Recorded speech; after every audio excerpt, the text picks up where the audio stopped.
Hi everyone, welcome back to my channel. मैं हूं शिवानी, लेकर आ गई हूं आप लोगों के लिए एक और कमेंट चर्चा की वीडियो। इस सेगमेंट में मैं आप लोगों के कमेंट्स पिक करके उस पर आपको रिप्लाई करती हूं। अगर आप चाहते हो कि आपका भी कमेंट पिक हो तो कोई अच्छा सा सवाल, कोई इंटरेस्टिंग सी कुछ बात लिख के मुझे भेजिए कमेंट सेक्शन में, मैं उसे पिक करके उस पर आपको रिप्लाई दूंगी नेक्स्ट कमेंट चर्चा की आने वाली वीडियो में। फिलहाल मेरे पास काफ़ी सारे कमेंट हैं जिन्हें मैंने पिक किया है आज की वीडियो के लिए, तो वन बाय वन उन्हें पढ़ते हैं और उस पर मैं आपको रिप्लाई देती हूँ। ये वीडियो एंड तक देखना और पसंद आए तो लाइक करना, शेयर करना और मेरे चैनल पर बने रहने के लिए सब्सक्राइब ज़रूर करना।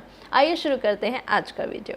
तो पहला क्वेश्चन है मोहम्मद इमरान का। उन्होंने पूछा है न्यू मैरिड कपल को वीक में कितनी बार फिजिकल होना चाहिए। ये सवाल का जवाब तो मैं ना जाने कितनी बार दे चुकी है, अब बस घुमा फिरा के बार बार यही चीज़ पूछते रहते हो।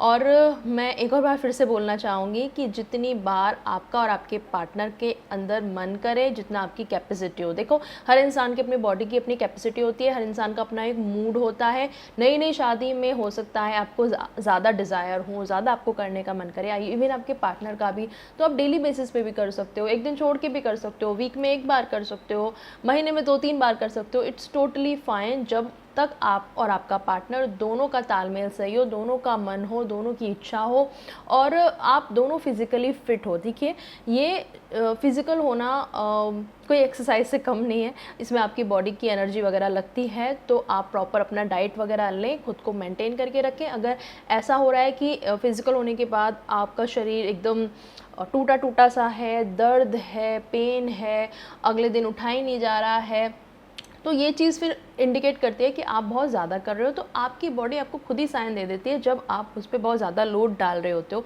तो यही साइन होता है कि या तो आप अपनी डाइट वगैरह बढ़ा के अपनी बॉडी की केयर करो, या फिर जो आप फिज़िकल वर्क कर रहे हो उसको थोड़ा कम कर दो।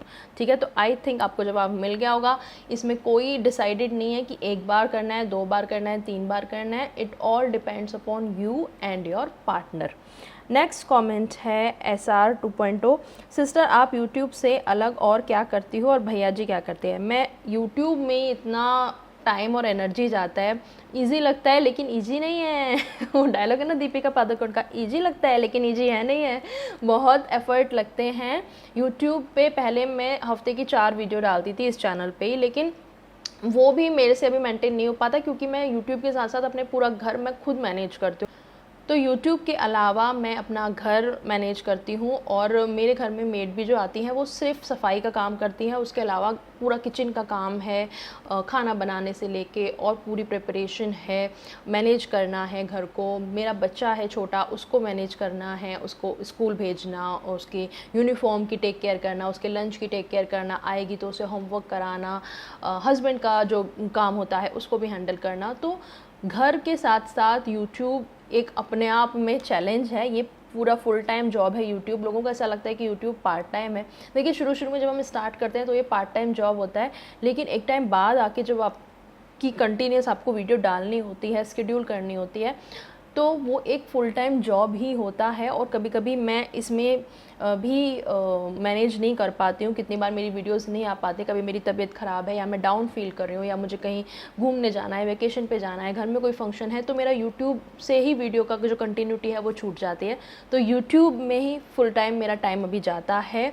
हाँ, यूट्यूब से पहले मैंने काफ़ी कुछ किया है, उस पर मैंने बात की हुई है मेरे पर्सनल Q&A वीडियो में कि मैं पहले क्या करती थी, मेरी पढ़ाई क्या है वगैरह वगैरह। बहुत सारी बातें मैंने अपनी पर्सनल उसमें शेयर करी हैं, तो वो वीडियो आप देख लेना, उसका लिंक मैं आपको डिस्क्रिप्शन बॉक्स में दे दूंगी। नेक्स्ट कमेंट है मोमिन अली फिजियो का। उन्होंने पूछा है withdrawal method versus condom, which is best method to avoid pregnancy. देखिए, बेस्ट मेथड हर किसी के लिए अलग हो सकता है। ठीक है, ऐसा नहीं है कि एक यूनिवर्सल मेथड है यही सबके लिए बेस्ट होगा, नहीं, ऐसे नहीं होता है। तो क्या है ना कि देखो, बहुत सारी लड़कियां होती हैं जिनको कॉन्डोम का जो मटेरियल होता है ना, लेटेक्स, उससे प्रॉब्लम होती है, एलर्जी होती है, उनको सूट नहीं करता है। तो उनके लिए तो कॉन्डोम कभी भी बेस्ट नहीं हो सकता, वो तो सबसे वर्स्ट हुआ। तो बाकी जो मेथड होंगे वो फिर उनमें से चूज़ करेंगे कि उसमें से कौन सा हम यूज़ कर सकते हैं। ठीक है, तो आपकी क्या सिचुएशन है उसके हिसाब से आपको अपने लिए बेस्ट मेथड चूज़ करना होता है। जहाँ तक बात रही कि अगर नॉर्मली देखा जाए कि दोनों में से कौन ज़्यादा प्रोटेक्शन देता है, तो ऑफकोर्स कॉन्डोम ज़्यादा प्रोटेक्शन देता है। विथड्रॉल मेथड में क्या है ना कि कितनी बार आपको सही समय पे नहीं पता कि कब विड्रॉ करना है, तो उसकी वजह से अगर 1-2 बूंद भी अंदर डिस्चार्ज चला जाता है तो उससे भी प्रेगनेंसी हो सकती है। तो वहाँ पे काफ़ी ज़्यादा चांसेस होते हैं और पूरा कंट्रोल जो होता है वो बॉय के हाथ में होता है, और लड़कियों का इसमें कोई कंट्रोल नहीं होता है। दूसरी चीज़ कॉन्डोम में क्या है ना कि आपको सिक्योरिटी काफ़ी ज़्यादा होती है, बस वही है कि कभी कभी इमरजेंसी ऐसी हो गई कि कॉन्डोम स्लिप हो जाए या फट जाए, तो उस केस में उसकी प्रोटेक्शन जो है वो फिर कम हो जाती है। इस पे मैंने वीडियो बनाई हुई है कि आप अपने हिसाब से अपने लिए कौन सा बेस्ट मेथड है वो कैसे चूज़ करो। बहुत सारे मेथड आपके पास हैं और आप अपने लिए कैसे पता करो कि मेरे लिए कौन सा बेस्ट रहेगा। तो वो वीडियो आप देखना, उससे आपको काफ़ी जानकारी मिल जाएगी। उसका लिंक भी मैं डिस्क्रिप्शन बॉक्स में दे दूँगी। नेक्स्ट कमेंट पे आते हैं, ये है नव्या शुक्ला का। इन्होंने पूछा है, दी मेरा ये क्वेश्चन है कि अगर कोई हमारे साथ रिलेशन में है और वो हमें सब बताता है कि वो किससे किससे बात करता है, वो लड़कियों से भी बात करते हैं बट हमें बता देते हैं, तो क्या वो सही है? मेरे हिसाब से अगर वो आपको बता रहे हैं और बोल रहे हैं कि उनकी किसी से बात होती है, हो सकता है वो सिर्फ एक फ्रेंडशिप हो या ऐसा कुछ भी नहीं हो कि वो उससे फ्लर्ट वगैरह कर रहे हैं, तो आई थिंक इसमें कुछ गलत नहीं है। जैसा मैंने आपको पिछली वीडियो में भी बोला था कि देखिए, शादी के बाद या रिलेशनशिप के बाद ऐसा नहीं है कि हम किसी और से फ्रेंडशिप ही नहीं रखेंगे, किसी और से बात ही नहीं करेंगे, ठीक है? तो ये नॉर्मल चीज़ है और आपको खुद ही पता चल जाएगा कि अगर वो कहीं और इंटरेस्टेड होंगे या कहीं और भी उनकी गर्लफ्रेंड वगैरह होंगी, तो अगर आप ये चीज़ें चेक करोगे, आप उनकी चैट भी चेक कर सकते हो कि अगर वो किसी से बात करते हैं तो किस तरीके की बात करते हैं, या जब आपके साथ होते हैं तब कैसे होते हैं और दूसरी लड़कियों के साथ कैसे बिहेव करते हैं, तो आपको खुद ही ये चीज़ें पता चल जाएंगी। And it is totally normal कि वो अगर उनकी किसी और के साथ भी फ्रेंडशिप रहे या किसी और के साथ भी बातचीत रहे।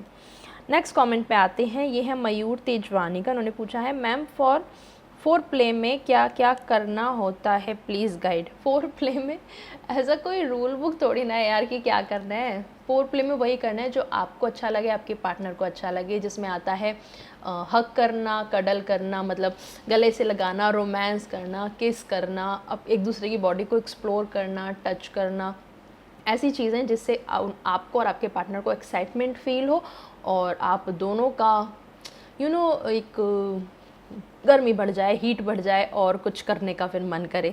सो बेसिकली वही फोर प्ले है जिससे आप और आपका पार्टनर थोड़ा और करीब आते हैं, रोमांटिक फील करते हैं। और प्ले से पहले जो एक फोर प्ले इसलिए कहते हैं, इसे प्ले से पहले आप जो चीज़ें करते हो रोमांस वगैरह, उसे फोर प्ले कहते हैं।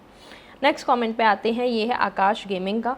इन्होंने पूछा है, मैम अगर अरेंज मैरिज हुआ है और एक दूसरे को ज़्यादा दिन नहीं जानते तो फर्स्ट नाइट सेक्स के लिए कैसे बोलें अगर बहुत शाई पार्टनर हैं दोनों ही? देखिए, इसमें बोलने की तो ज़रूरत ही नहीं होती। कौन बोलता है कि आओ चलो सेक्स करेंगे sorry, I am so sorry.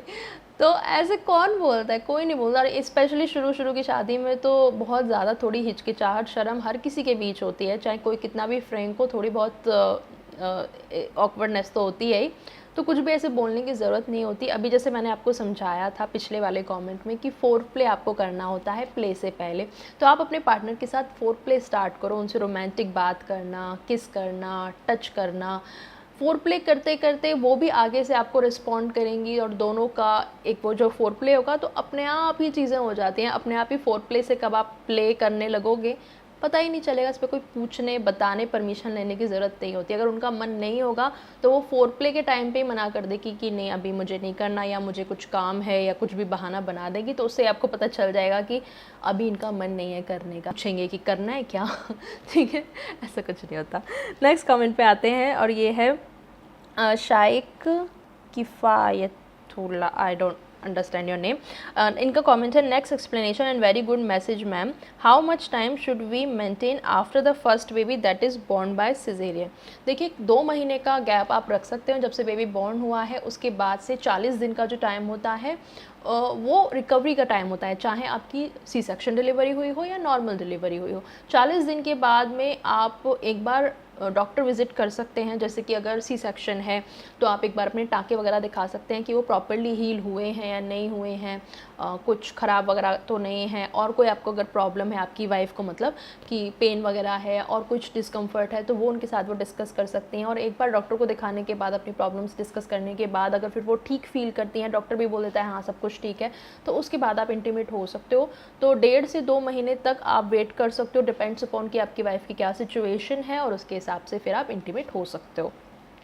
Next comment है MD फैज़ का, मैम पीरियड के टाइम सेक्स करने से लड़की प्रेग्नेंट हो जाती है क्या? देखिए वैसे तो चांसेस बहुत ज़्यादा कम होते हैं कि पीरियड के टाइम अगर आपने किया तो प्रेगनेंसी हो, लेकिन हो भी सकता है कुछ केसेस में। देखिए स्पर्म जो है वो कुछ टाइम तक सरवाइव कर सकता है, अंदर ज़िंदा रह सकता है। और फिर ऐसा हो सकता है कि पीरियड के ऐसे टाइम पे आपने किया कि पीरियड बिल्कुल ख़त्म ही होने वाले थे और फिर आपने कर लिया, डिस्चार्ज हो गया। पीरियड के बाद में जब ओव्यूलेशन का टाइम आए, और हो सकता है जल्दी अगर ओव्यूलेशन शुरू हो जाए आपकी जो गर्ल है उसका, और ऐसे में अगर आपका स्पर्म भी अंदर अगर ज़िंदा है तो हो सकता है उस टाइम पे मीटअप हो जाए। तो चांसेस कम हैं लेकिन चांसेस हैं। अगर आप बिल्कुल भी नहीं चाहते हो प्रेगनेंसी तो ऐसा रिस्क ना लें और प्रोटेक्शन यूज़ करें। और जहाँ तक अगर ये क्वेश्चन आया है तो ये बात भी आएगा कि पीरियड में सेक्स कौन करता है, तो देखिए बहुत सारे कपल होते हैं जिनको ठीक लगता है, ओके लगता है, वो कर भी लेते हैं। मेरा ये मानना है कि अगर गर्ल्स को बहुत ज़्यादा प्रॉब्लम होती है पीरियड्स में तो अवॉइड ही करना चाहिए। इवन बॉय को भी प्रोटेक्शन ज़रूर यूज़ करनी चाहिए। अगर ये वाली बात नहीं है प्रेगनेंसी वाली, तो भी वहाँ पे उस टाइम पे काफ़ी सारे बैक्टीरिया वगैरह हैं और ब्लीडिंग हो रही होती है अगर, तो प्रोटेक्शन आपको यूज़ करना ही चाहिए। इवन अपनी सेफ्टी के लिए कि आपको बैक्टीरिया वगैरह ना ट्रांसफ़र हो, थोड़ा अपनी सेफ्टी के लिए तो कर ही लो यार प्रोटेक्शन यूज़। सिर्फ बच्चे वाली बात नहीं है, प्रेगनेंसी की बात नहीं है, थोड़ा हाइजीन भी कुछ होता है ना। नेक्स्ट कमेंट पे आते हैं, ये है जावेद कुरैशी का। उन्होंने पूछा है, hello ma'am, my name is Javed Qureshi, my question is मेरी शादी को 7 मंथ हो गया है और वाइफ इज़ नॉट प्रेग्नेंट। शादी से पहले मेरी वाइफ को प्रेग्नेंट बहुत लेट होते थे, 2-3 महीने में आते थे। आज को डेट में उसका पीरियड टाइम परफेक्ट हो गया है शादी के बाद, और हमारा एक बार डॉक्टर को दिखाया था तो सब नॉर्मल ही था। तो अब पीरियड कम्प्लीटली टाइम पर हो गया है, फिर भी प्रेगनेंसी में रुकावट आ रही है, प्लीज़ रिप्लाई करें। देखिए पीरियड्स जो आपकी वाइफ के अभी ठीक हो गए हैं वो कैसे ठीक हुए हैं, ये भी एक चीज़ है कंसिडर करने वाली। अगर वो डॉक्टर से दवाई लेके खा रही हैं पीरियड्स ठीक करने के लिए, तो कितनी बार ऐसा होता है कि डॉक्टर वो दवाई देते हैं पीरियड्स ठीक करने की जिसमें बर्थ कंट्रोल पिल भी वो होती है। तो अगर वो पीरियड ठीक करने के लिए वो दवाई ले रही हैं तो पीरियड तो ठीक हो गए, लेकिन बर्थ कंट्रोल अगर वो पिल है तो बच्चा कैसे होगा। तो ये चीज़ थोड़ा अपने डॉक्टर से आप डिस्कस करिए कि आपको प्रेगनेंसी के लिए भी ट्राई करना है। दूसरी चीज़ ये कि ऐसा कुछ भी नहीं है, नॉर्मल अगर ठीक हो गए हैं, पीरियड्स अभी आ रहे हैं, तो आप थोड़ा ट्राई करते रहिए। 4-5 महीने आप ट्राई कीजिए ओव्यूलेशन वाले टाइम पे। जब गर्ल का ओव्यूलेशन होता है, एग जो है वो तैयार होता है मीटअप करने के लिए, उस टाइम पे आपको ट्राई करना होता है जिससे आपके प्रेगनेंसी के चांसेस और ज़्यादा बढ़ जाएं। इस पे मेरी वीडियो है कैसे कैलकुलेट करें ओव्यूलेशन का टाइम, और दूसरी एक और मेरी वीडियो है जिसमें मैंने कुछ ऐसे टिप्स शेयर करे हैं कि अगर आप जल्दी प्रेग्नेंट होना चाहते हो तो वो वाले टिप्स को आपको फॉलो करना होता है। कुछ ऐसी पोजीशन मैंने उसमें बताई है और ऐसे टिप्स बताए हैं जिसमें कि प्रेगनेंसी के चांस ज़्यादा होते हैं, तो वो वीडियो भी आप देख लेना। दोनों ही वीडियो का लिंक मैं आपको डिस्क्रिप्शन बॉक्स में दे दूँगी जिससे कि आप फटाफट से उन्हें देख पाओ। तो यही थे कुछ कमेंट्स जो आज मैंने पिक करे थे आज की वीडियो के लिए। आई होप मैं आपके सवालों के जवाब अच्छे से दे पाई हूँ। वीडियो पसंद आई हो तो लाइक करना, और जैसा मैंने कहा मेरे चैनल पे बने रहने के लिए सब्सक्राइब करना बहुत ज़रूरी है। और हाँ, बेल आइकन को भी ज़रूर दबाओ, और बेल आइकन में ना ऑल नोटिफिकेशन वाला ऑप्शन चूज़ करो ताकि जब भी मैं वीडियो लेकर आऊँ तो आपके पास नोटिफिकेशन आ जाए और आप मेरी वीडियो जल्दी से देख पाओ। और अभी मैं चलती हूँ, मिलूँगी अगले वीडियो में। कमेंट करते रहिए ताकि मैं अगले वीडियो में उनका रिप्लाई दे पाऊँ। Bye bye, take care.